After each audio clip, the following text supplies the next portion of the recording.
Kasus siswa keracunan menu program makan bergizi gratis terus berulang di Indonesia. Per Oktober 2025, sudah ada lebih dari 11.000 anak di Indonesia yang mengalami keracunan dari program makan bergizi gratis. Padahal, program MBG seharusnya dibuat agar anak-anak tidak kelaparan dan mendapatkan gizi yang cukup. Tapi, angka keracunan justru malah semakin terus naik, dan itu menunjukkan satu hal penting. Ada kegagalan sistemik dalam tata kelola MBG, seperti sistem yang tidak siap, pengawasannya lemah, dan pelaksananya banyak yang tidak kompeten. Lebih kacaunya lagi, anggaran untuk MBG justru malah ditambah. Di tahun 2025 saja, anggarannya sudah sangat besar, yaitu berjumlah 71 triliun yang dananya berasal dari APBN. Dan tahun depan, di 2026, dana tersebut justru ditingkatkan sampai 5 kali lipat, menjadi 335 triliun. Di balik carut-marutnya MBG ini, kalian penasaran nggak sih siapa orang-orang yang sebenarnya berada di balik dapur MBG? Dan kenapa bisa program sebesar ini tetap dijalankan, walau tanpa kesiapan yang matang?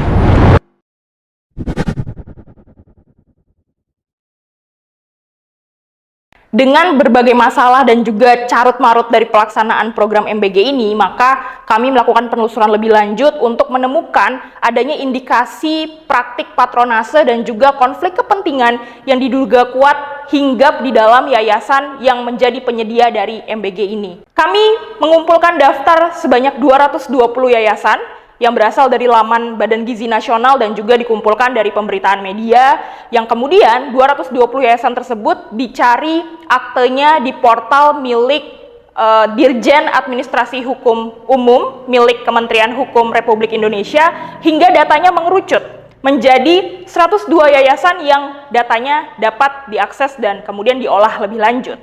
Secara sampel, data tersebut sudah mewakili keseluruhan provinsi yang ada di Indonesia, yaitu berjumlah 38 provinsi. Dan dalam temuan ini, afiliasi yang dimaksudkan adalah keterhubungan dari individu-individu di dalam yayasan yang namanya tercatat pada akte yayasan, yang kemudian memiliki keterhubungan dengan individu lain maupun institusi lainnya. Sebelumnya juga sudah ditemukan hasil investigasi dari Tempo yang mengungkap bahwa setidaknya ada 7 yayasan penyedia SPPG atau pelaksana mitra MBG yang dikelola langsung oleh Prabowo dan juga lingkaran terdekatnya. Hasil penelusuran kami menunjukkan adanya temuan pada sejumlah kategori ini. Di antaranya 28 yayasan terafiliasi dengan partai politik, kemudian 18 yayasan terafiliasi pebisnis dan swasta, 12 yayasan terafiliasi dengan birokrasi pemerintahan, 9 yayasan terafiliasi dengan kelompok relawan dan atau ormas pendukung kampanye Pilpres 2024, 7 yayasan terafiliasi circle dan orang dekat pejabat, 6 yayasan terafiliasi militer, 4 yayasan terafiliasi dengan mantan penyelenggara negara, 3 yayasan terafiliasi dengan individu yang pernah tersangkut dalam kasus korupsi, dan 2 yayasan terafiliasi dengan kepolisian dan kejaksaan. Pada kategori yang pertama, kita mulai pada afiliasi terhadap partai politik. Sebagaimana teman-teman bisa lihat bahwa Partai Gerindra yang juga dipimpin oleh Presiden Prabowo menempati urutan pertama sebagai partai yang terafiliasi dengan individu paling banyak di Yayasan Penyedia MBG. Posisi selanjutnya diikuti dengan Partai Keadilan Sejahtera atau PKS yang terafiliasi dengan 5 yayasan, dan kemudian ada Partai Amanat Nasional atau Partai PAN yang terafiliasi dengan politisi yang berada di 3 yayasan. Dari 44 politisi yang tadi ditemukan, ada 4 anggota legislatif yang saat ini masih aktif menjabat. 4 orang tersebut terbagi dari 1 anggota legislatif di tingkat nasional dan 3 orang anggota legislatif di tingkat daerah.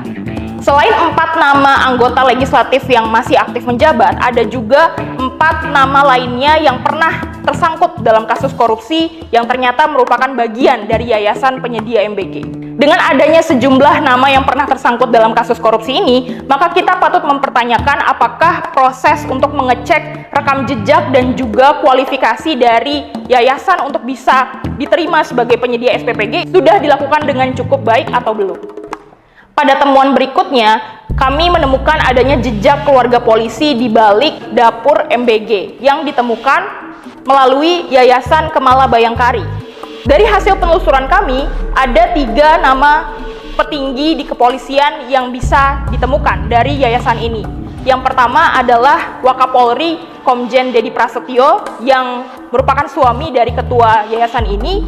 Kemudian Kapolri Listio Sigit Prabowo yang merupakan suami dari pembina yayasan ini, dan juga penasihat khusus untuk reformasi Polri sekaligus mantan Kapolri Ahmad Dofri yang merupakan suami dari pembina Yayasan Kemala Bayangkari. Dengan hubungan kekerabatan berupa suami istri tersebut, maka kita bisa melihat bahwa yayasan ini mengarah kepada para petinggi di kepolisian. Temuan kami berikutnya menunjukkan hubungan dengan aparat penegak hukum lain, yaitu kejaksaan. Kami menemukan adanya jejak jaksa di balik MBG swasta yang mana mengarah ke Yayasan Inklusi Pelita Bangsa. Di dalam yayasan ini ada dua jaksa, yaitu Reda Mantovani dan juga Denny Ahmad. Reda merupakan Jaksa Agung Muda bidang intelijen, sedangkan Denny merupakan Kepala Kejaksaan Negeri Kabupaten Bogor. Keterkaitan antara yayasan ini dengan penyediaan MBG dilaksanakan dalam bentuk skema MBG swasta. Ketidakjelasan pelaksanaan skema MBG swasta ini juga terjadi akibat tidak adanya transparansi data dan informasi berkaitan dengan tata kelola dan juga pelaksanaan program MBG. Dugaan keterlibatan aparat penegak hukum dalam pelaksanaan MBG justru berbahaya bagi proses pengawasan dan juga penegakan hukumnya. Bagaimana kemudian apabila di waktu mendatang ditemukan sejumlah permasalahan bisa berupa keracunan ataupun juga dugaan kasus korupsi yang terjadi di balik pelaksanaan MBG ini. Tentu hal ini akan sulit diawasi apabila APH-nya justru ikut terlibat dalam proses pelaksanaan MBG. Sebenarnya apa sih yang dimaksud dengan skema MBG swasta? Sayangnya, dengan tidak adanya suatu peraturan teknis yang menjadi landasan dari pelaksanaan MBG, menjadikan tidak ditemukan satu penjelasan khusus yang menjelaskan apa itu skema MBG swasta. Tetapi dalam proses wawancara yang dilakukan oleh tim ICW dengan Kepala BGN yaitu Bapak Dadan Hindayana, disebutkan bahwa semua pelaksanaan MBG yang dilakukan di seluruh Indonesia itu pasti berafiliasi dan sudah melewati proses koordinasi dan juga verifikasi dengan BGN. Dengan demikian, disebutkan juga tidak ada satupun SPPG yang berada di luar dari sistem yang sudah dibentuk dan dilaksanakan oleh BGN.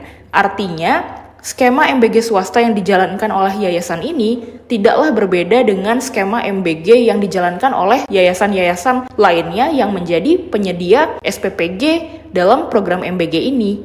Kami juga menemukan adanya sejumlah yayasan yang terkait dengan individu yang punya latar belakang sebagai militer. Sebagaimana teman-teman bisa lihat, ada 6 yayasan yang mana ditemukan punya afiliasi dengan militer. Dari 6 yayasan tersebut, ada sejumlah nama militer aktif yang diduga terkait dengan pelaksanaan MBG.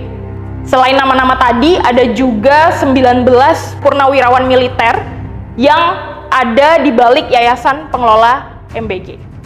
Temuan berikutnya adalah yayasan yang berisikan tim pendukung dalam pemilihan presiden. Dalam kategori ini, kami menemukan ada 5 yayasan yang terafiliasi dengan individu yang pernah menjadi pendukung dari pasangan calon Prabowo dan Gibran. Selain itu, ada juga 2 yayasan lainnya yang terafiliasi dengan individu pendukung dari pasangan calon Anies Muhaimin dan 2 yayasan juga yang terafiliasi dengan individu pendukung dari Joko Widodo. Bentuk afiliasi tersebut bisa berupa keikutsertaan ataupun jabatan struktural individu di dalam yayasan pada organisasi masyarakat maupun kelompok relawan lainnya yang pernah menjadi bagian dari tim pemenangan dari para pasangan calon tersebut. Selanjutnya teman-teman, pada kategori berikutnya kami menemukan adanya sejumlah yayasan yang terafiliasi dengan individu yang memiliki jabatan di birokrasi pemerintahan. Ada 12 yayasan yang kami temukan dan 2 diantaranya merupakan Badan Gizi Nasional yang merupakan atau yang mendapatkan mandat untuk melakukan penyelenggaraan dari program MBG ini. 12 yayasan tersebut terbagi di tingkat pusat dan juga daerah. Ada 5 yayasan yang afiliasinya terhadap institusi di tingkat pusat dan juga 7 yayasan lainnya yang terafiliasi dengan institusi di tingkat daerah. Pada yayasan yang terafiliasi di tingkat pusat yang jumlahnya ada 5, 2 yayasan diantaranya terafiliasi langsung dengan tenaga ahli dan juga tim teknis dari Badan Gizi Nasional. Teman-teman bayangkan, Badan Gizi Nasional itu adalah badan yang mendapatkan mandat untuk bisa melakukan penyelenggaraan dari pemenuhan gizi nasional. Di dalamnya, ia juga dimandatkan untuk bisa melakukan upaya pemantauan dan juga pengawasan terhadap pelaksanaan pemenuhan gizi nasional.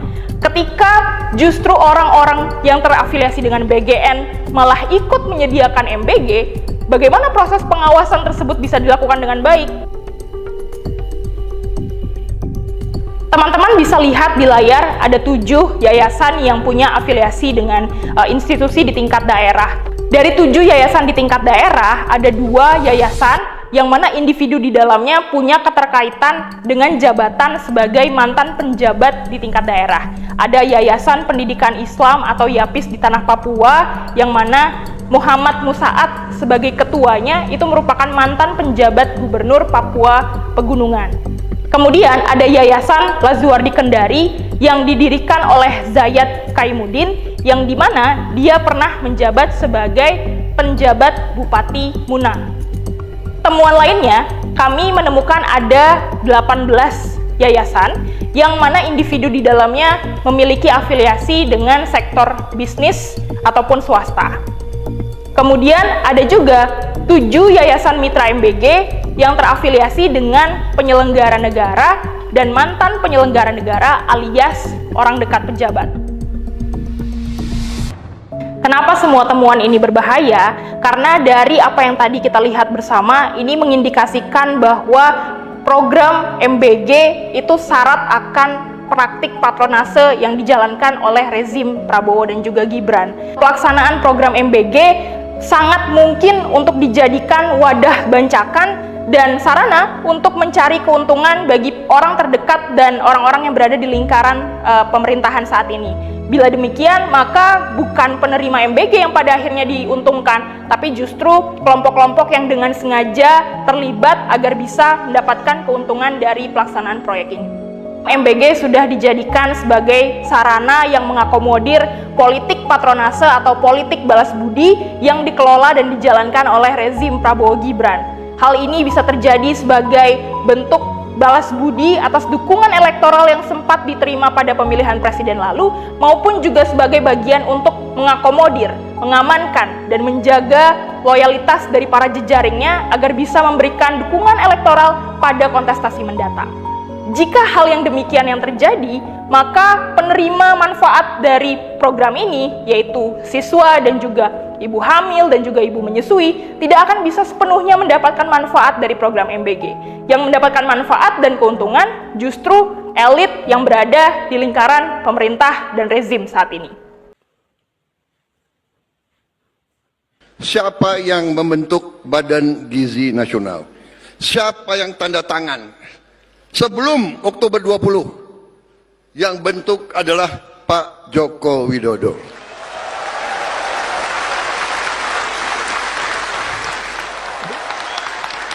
Hidup Jokowi!